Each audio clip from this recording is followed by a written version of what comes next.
Hi there, I'm Stitch. That's my nickname. I'm actually Sarah, the dressmaker. Well, dressmaker in training, I guess. Ever since I was little, I've loved making dresses.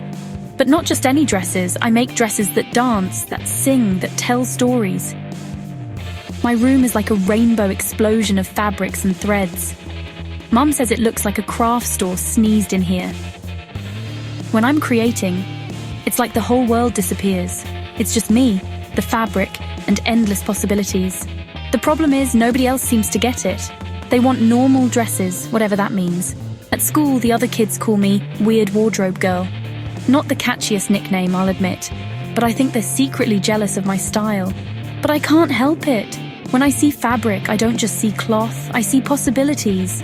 Like this one time I made a dress that changed colors with the weather.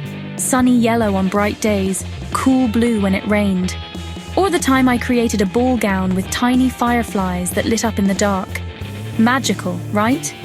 I've made dresses that can change with the seasons, gowns that tell stories as you walk, and even a dress that can fly. Well, okay, I'm still working on that last one. But apparently that's not what customers want. They want sensible and traditional.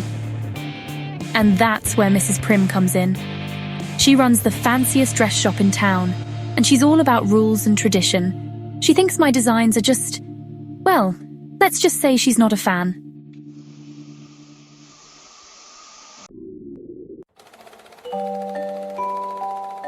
So when Mrs. Prim, the fanciest lady in town, asked me to make her a dress for the spring ball, I knew I had to get it right. Mrs. Prim is so, well, prim. She wears pearls to bed and irons her socks. No joke. I tried so hard to make a normal dress. No sparkles, no wings, no built-in orchestra. First attempt, a plain blue dress. Boring. It looked like a sad raindrop. Second try, a frilly pink number. Ugh, it reminded me of my grandma's sofa. Sorry, Grandma. Third time's the charm, right? Wrong. It was so normal it practically vanished, but every time I tried, it just felt wrong.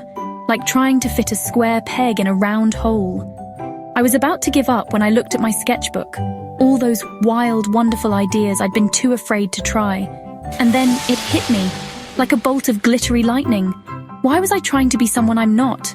I am Stitch, the girl who makes dresses that make people smile, laugh, and dream. So I threw out all the normal designs and started fresh. This time I let my imagination run wild. I stayed up all night, sewing and stitching and weaving magic into every seam. I added flowers that bloomed when you twirled, butterflies that fluttered on the hem, and stars that twinkled in the folds.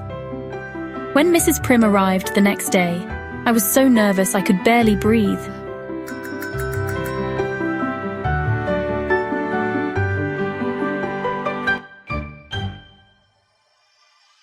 She looked at the dress, then at me, then back at the dress.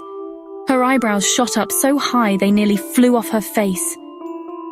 For a moment, I thought she was going to faint, or yell, or both. But then, she smiled. And not just any smile, the biggest, brightest smile I'd ever seen on Mrs. Prim's face. When she put on the dress, oh, you should have seen her. She twirled and laughed like a little girl. The flowers bloomed, the butterflies danced, and Mrs. Prim, she shone like a star. She hugged me so tight I thought my buttons would pop off. Oh, Sarah, she said, it's absolutely perfect. From that day on, I never doubted my crazy ideas again. Because sometimes the craziest ideas turn out to be the best ones. Now, when people ask what kind of dresses I make, I tell them, the kind that makes you feel like the best version of yourself. So what do you say? Ready to try on a little magic?